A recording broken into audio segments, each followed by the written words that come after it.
So you shot 41% from the 3-point line for your career. So where do you rank yourself all time shooters? I mean, I'm gonna say me personally. I'm never gonna say somebody can shoot better Uh than me. We gotta line it up. We can go shot. huh. I gotta see. I done shot with the best of them. I done shot with the best in the world. hmm Steph, Cal Korver, Steve Novak, some of these guys. You know what I'm saying? So, I don't know, man. I would. I got my top three or top five shooters that I believe, that I watched growing up. But yeah, man, it's shooting. It ain't no dunk contest. Yeah. We get out there and just line it up and see who make the most shots. You know what I'm saying? But it's cool, man. Them guys tear me up now. I don't shoot as much as I used to. I ain't played. I still work out, but hmm I usually I'm used to getting 300-400 makes up a day. You know what I'm saying? So So how was it training in the NBA? Like, was it like a complete jump from like college? Like, was like the training like that different, or was it kind of like the same, or like how was it? from a training aspect, it was different for me because I had more time in the league. Uh huh. In college, just like you got a lot of stuff. Like you got study hall, you got to study, you got class all day. So like, if you committed in college to really working on your game, you got to get up early, or you got to stay up late and go back to the gym. This is after practice, after your individual workouts. Like you got to be that kind of committed. Like I trained myself to go to the gym at 11, 12 o'clock at night, in between classes. You know what I'm saying? That's on top of the individual workouts with the team. Yeah, I know that's gotta be tough. Yeah, yeah. But I was like, look, man, like I'm definitely here, to get my education. Like, make no mistake. Like, went to Georgia Tech, great opportunity. It's a blessing. But I was like, I'm not gonna be no engineer, bro. Like, I'm trying to be the best player I can be and be the best student I can be. But I'm here to hoop, bro. Yeah. Like, I want to be the best I can be with that. Like that. That's what it is. But I didn't know. I didn't really see I didn't really see the path I was going. I just knew like I had trained myself to work like that. I had trained my body, my mind. So it was like, okay, well, I don't know how many shots. At the end of this day, I'm getting up at least 400 shots. Whew. You know what I mean? So Yep. how did you train yourself to think that way? I mean, I I had people. I never forget one of my homies. He didn't play basketball. He actually, I think he was an engineer. And he told me, man, like, this is after I signed my first year with Golden State. I had played well in a few games, had got, like, solidified. And he was like, I saw him in Atlanta, I think, in the offseason. He was like, man, I remember when we would be coming back from the club and you'd be walking to the dorm from the gym. You know what I'm saying? And I was like, damn, I didn't even realize that. Like, nobody told me that when I was at Tech. You know what I mean? So that was it was just that kind of mentality, like, bro, like I'ma still have fun and party, but if I'm scheduled to do what I need to do, I have to go to the team practices and be on time for that. But I was like, I gotta train myself to get my own work in like that. So self control, kinda. Yeah, it was like self discipline, like top self discipline. You in the middle of Atlanta, you young, play for Georgia Tech. Like, they know us, like they know people that play for the Hawks right downtown. You know what I'm saying? So, like, it was self-discipline and just making sure I ain't come off my own schedule. Like we'll party after I'm done doing this. You know what I'm saying? A lot of freshmen have to adjust from because you at Georgia Tech, every single dude on the team was the man at their high school. At this school, yeah. Every single one of them was the man, and even the walk-on dudes was the man at their high school. So, like, you got to realize, like, you coming in is different kind of competition. Everybody already, not having an ego, like, egos mess people up early in college. That's like, it don't matter what sport it is. You know what I'm saying? Egos mess people up because they think that they should be, some people feel like they should be entitled to be the man right off the bat. Yeah. But what they've been used to. And they come into a rude awakening because you got the class, for real. Because you got the douche that's in your class that come in with you. You're gonna compete with them, but then you got like the upperclassmen. So which one were you as a freshman? No, I was just glad to be playing. I was like, yo, I went to Georgia Tech the year after they came off the championship. Right?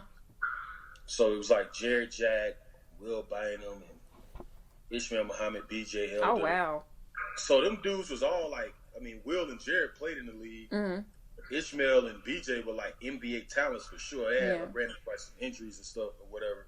But they was NBA dudes though. You know what I'm saying? And it was like, I get to play against them and get better as a freshman. And I'm like, they all seniors, so they gonna leave. And Jared was a junior, but we knew he was gonna leave after that year. He was first round pick. And I just felt like if I can like compete with them every day, even through the bad days, the good days, whatever, I'm gonna get better. Because I come back my sophomore year, a lot of the other guys at a lot of other schools had left. Because I played with like, we had to play against Raymond Felton, Rashad McCants. Oh, wow. Justin Gray, Julius Hodge. Like the whole conference, the ACC was like, every team was good. Every team had a deep backcourt. All the guards was good. So I'm like, but they was all upperclassmen. So I'm like, man, he's gonna get a chance to compete against them. Then we're gonna come back my sophomore year. We wasn't that good, but I averaged like 17 and like 5. As a sophomore? Yeah. That is really good. See, that was locked in though. Like that was like, I'm gonna get opportunities, so I have to prepare myself now as a freshman to get ready to step into that role. Because I was like, can't let nobody come in here that they gonna over recruit you every year. You gotta kill them every day. You know what I'm saying? And compete against it. You know, you gotta prove your worth every day to these people. And it's just like it's mental. So what advice would you give your younger self like back then? Like now? What would you do? From a basketball standpoint, probably like lifting weights more when I was I mean, I'm still like, I'm gonna always be kind of slim, but like I was super skinny. But I hated lifting weights though. I used to focus on conditioning. Like, I would run all day. You was that tight. So how much did you weigh in college? My freshman year, I might have been like 170. Oh, okay. You weren't that skinny, but you were but I was slim. Like 6'5" though. Oh yeah, that's true. Yeah. You was. I was 6'4", like 170. But it was all like just, you know. But it was probably that, and probably let me see. Definitely that. I don't know. I mean, I ain't really have no. I'm not too much different than I was back then. Just grown now. But probably that, just like lifting weights more, taking that more serious, taking my body more serious back then. And just probably asking even more questions. Even though I get on a lot of the upperclassmen nerves, because I used to stay around them and trying to figure out what they were, because they had a lot of success at Tech. You know what I'm saying? I'm like, I probably should have gotten their nerves even more. all of them, you know, 2 of them played in the league. Well, 3 people on my team played in the league. Luke Shinshire, big center. And it was like, man, we had like at least 5 legit dudes that could have played. You know, and 3 of them did, but it was like I got to play against them every day. You know what I'm saying? What would you say was the most toughest organization you played in? Like hard? Like what you mean? You said like toughest, like it could be hard. It could be, you know, just like the atmosphere is tougher. It's maybe not as friendly. Maybe, you know. Like bad organizations? Well, you can say bad. Or you can say, I don't want to put you in a bad position. I wouldn't say bad. I mean, I know, like probably, I wouldn't say bad. Yeah. But like probably it was rebuilding, and they was coming off like one of the historically worst years in the history of basketball, and they were just like it was just all over the place because they was rebuilding. They had old management there, new management coming in with the new people, and I signed the first year with the new regime kind of trying to come through, and that was probably New Jersey Nets, like that first year. In terms of organization, it wasn't like no bad people. Like I ain't get treated bad by nobody. Like it ain't no personal stuff. It's just like I played there, and then I realized when I got to OKC a few years later, like this what a good. Actually, I was in Dallas for a year. They got a good organization. New Orleans was rebuilding a little bit, but it wasn't as bad as that Jersey situation. And then I got to OKC, and I was like, okay. Jersey was more strict. We had Avery Johnson. He was coming in like, I got to change the culture. Yeah. You know But I love that though, because I like playing for coaches like that. I feel like he is very underappreciated. Yeah. He either. I feel like overall, like I can say this now that I'm older. I still look up to him. I love coaches like him because they challenge you, they push you, they demand a lot, but you know what I'm saying. And they don't take, like, they're not gonna let you run over them. Like, I love coaches. I like being coached like that. It was a grind in New Jersey for a little bit, but I got used to it though. It got better. It got a lot better. Like once I got used to it, I didn't want to leave because I knew the next year we was going to Brooklyn, and it was that summer, and I was like, I was out there working out, and I remember it because I was out there. I had my cousins, like the homies, was with me, and then they left, and I was staying the extra day. And the day they left, I remember I went to the gym, practice facility, worked out on my own, lifted weights, got in the steam room and all that, showered up, put a dress back up, and I looked at my phone, and it was like all these people hit me, and like I checked like Twitter, and it was like all these trade scenarios. For you? My name was in all of them. Cause it was, are you serious? Yeah. It was a group of us in the because they traded Joe Johnson for us. Oh, so man. Joe Johnson was in Atlanta. Uh-huh. He was trying to get off his contract because they was kind of moving like towards a different era. And they threw, it was like me, Jordan Farmar, Johan Petra. It was like Deshaun Stevenson, Devin Harris. It was like 5 of us because they had to make the money match because Joe was making so much money. Uh-huh. And they threw me in there. It's like a package deal. Yeah, it was like 5 for 1. Oh my gosh, how fat was his contract? Joe was making like, I want to say he was making like 25 a year, maybe more than that. It had to happen. And how old were you? How old were you at that time? This 2012. 34. I probably was like 2011. Yeah, I might have been like 25. Uh-huh. Yeah, I was like 25. So, what was your experience like in OKC? It was great, man. That was the best organization I ever played for. They rock with your family. They rock with your beliefs. You know what I'm saying? They make sure they take care of every need you need. Just off the court. They got the best facilities in the NBA, or top 3. Really? Yeah, I know it's some new arenas now, but OKC is one of the best facilities, practice facilities in the league. That's good. Sam Presti, my guy, great GM, reputation, ownership's great. Everybody from the equipment managers all the way up to the owners, even to the arena workers and everybody in your neighborhood you live in, like it's all A1. They all respect. We got treated like rock stars because there wasn't no other pro teams in the state, so it was almost like a pro/college atmosphere. Uh-huh. And it's like the love they give you. I used to feed off that. Yeah, I bet. Them dudes are like my guys, like in general. Uh-huh. Like for real, like off the court, like families. Cool each other, kids cool each other, like moms and stuff, like everything. You know what I'm saying? And I was glad when because I remember I was in free agency. I had a good year in New Orleans. That was after that trade to Atlanta. I got traded to Dallas. I got hurt a couple times. So like that's something before New Orleans.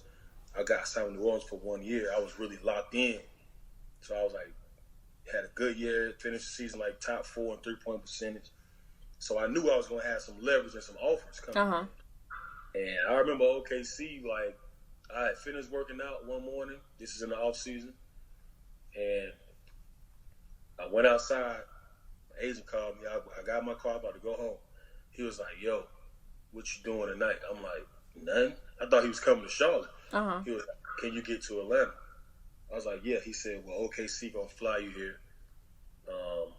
And they're going to put you in a hotel. I'm like, they ain't got to fly me. I just drive. So he told me, it was like, all right, cool. We had a meeting that night, just talking. It was like free agency had just opened up. Like maybe the day before or something like that. Or a few days before that. So, and they was like talking to me. And then the next day they offered, took that shit. And I was like, damn, we get that. But Kev and Russ hit me. You know what I'm saying? They both text me at the same time, like, and they was like, man, we need you, man. We glad you signed with us. Like, that's dope. Yeah, so that shit, man, that boosted me up, like, in terms of just, like, confidence. Like, you know, a team, like, they want you. That's different. That was different than when I signed with Jersey. Jersey just felt like, we got all this money because we ain't get LeBron or Melo. So yeah, I see. Money. Yeah. So everybody kind of knew that. It wasn't like they was disrespectful or nothing. It was just like, we all understand why we got paid. Like, you know what I'm saying? But it's cool though, because you know that was the first one. But that one right there was the one where it's like, okay, I'm gonna have a chance to play on TV every week. We gonna go to the playoffs. Oh yeah. You know what I'm saying? So you were in like a good position in both ways because they wanted you and y'all were actually a good team. And they didn't have no. I mean, they was telling me, they was like, we don't have no shooter like you, bro. Like, we need you. So I'm like, all right, you know. Then I got traded from there 2 years. Kev left, you know, and then somebody asked for a trade on our side, and they had to make the money match type shit, like same thing, and then I had to go with the flow again. You know what I'm saying? So, did you expect OKC to pan out like it did? Because I remember when Russ and Katie like first got media time, and they were like matching, like, and everything else, and then it went from that to the media just putting out all these type of different narratives. Did you see a different side that the media didn't portray? Like, did it, you know, like, were they boosting what was really going on, or was it like, did it just really pan out to be all bad? Man, that shit was cap. The media was just throwing everything. And I'm not talking bad about, especially not about the Oklahoma City media. They were great. Like the beat writers and stuff, for the most part. It was just a couple that were probably kind of a little iffy, but everybody for the most part respected and looked out for the organization. So I think a lot of the outside media, outside our team and like the organization media, the beat writers and stuff, a lot of other media was like trying to tap in, like what's really going on. So that really made them turn up, because they're like, you're not going to get nothing from nobody that's a beat writer within the organization, because if they say anything wrong or disrespect the team or the organization, you don't see them people no more. Exactly, yeah. Fired and somewhere else, you know what I'm saying? So they was really protective over us in that regard. So, but nah, man, it wasn't like that. Like, this is what I always say. Kev and Russ basically just outgrew each other. Nothing wrong with that. Nothing, yeah. They had hella success. You know what I'm saying? Division titles. You know what I'm saying? They got a Western Conference title. Went to the finals. You know what I'm saying? And I mean, honestly, it was just a matter of them outgrowing each other. I think, man. Like Kev, you know, wanted to be courted in free agency. He got the right to do that. You know what I'm saying? And I mean, I didn't want him to. I wanted us all to come back, because I was like, we can beat them. We can win a championship eventually. But I had to realize that I had only been there 2 years. So this is a relationship that these guys basically grew up together in the NBA. And, you know, they just outgrew each other, man. Like, the media was trying to make it like he mad and blah, blah. I'm like, bro, every game in the NBA, a teammate rolls his eyes at another teammate. Exactly. It's part of the game. Every night this happens. Yeah. Get into it. Like, it's just blown up because y'all don't have anything on what they really feeling. You know what I'm saying? Like, about each other. But they outgrew each other. Of course they had disagreements. Like, everybody had disagreements. We was a team full of strong personality people that didn't mind saying what was on our mind. Like, everybody. So, you know. But that's what made us great, too. I just think that, you know, it was bigger than just basketball, because I don't think that he would have, you know, he wanted to win. He was 10 years in, you know what I mean, 9 years in or whatever it was. He was like, I want to go be a free agent. I want to see what's going on, like what's out there. I ain't never did it before. So was it like a mutual understanding when he left, or was, you know, like... No, I'll tell you that right now. I don't think nobody, it blindsided everybody. Oh, wow. It definitely blindsided everybody. Because I ain't gonna go into like exactly what I was hearing like in the meetings and stuff, like when they was recruiting him or whatever, like with OKC, but it wasn't nothing crazy, like nothing physical, nothing stupid like that. But it was just like, oh, like, you know what I'm saying? And it could have been more. Like, I don't have all, like, I just know, like, me and Kev, we would go hang out. We go to restaurants, chill at a lounge or something like that, just vibe out. But I never brought up free agency. Like, if it ever came up, it wasn't a really in-depth conversation of, like, how he was really feeling. He'd just bring it up. Like, I ain't never been in that situation or something. But then we don't harp on it. Like, it's over. You know what I'm saying? Like, we really ain't even, I wasn't even tripping. I just told him, when I saw it, I said, man, look, bro. I said, number one, I said, this shocked me, don't get me wrong. I said, but if this was going to make you happy and your family happy, and you think it's best for your career, who the hell am I to tell you it's not? Yeah. I said, man, like, this is basketball. We too blessed to be acting all crazy over something like this. And I was like, I love you, you're my brother, bro. I don't care what, go where you happy. Like, we can still kick it. And I remember we actually kicked it the day right after the game. They stayed, and we had a little spot. We used to kick it at me and the homies. And he actually pulled up because they stayed the night over. He pulled up, you know what I'm saying? And it was chill. I was like, bro, like, it's basketball.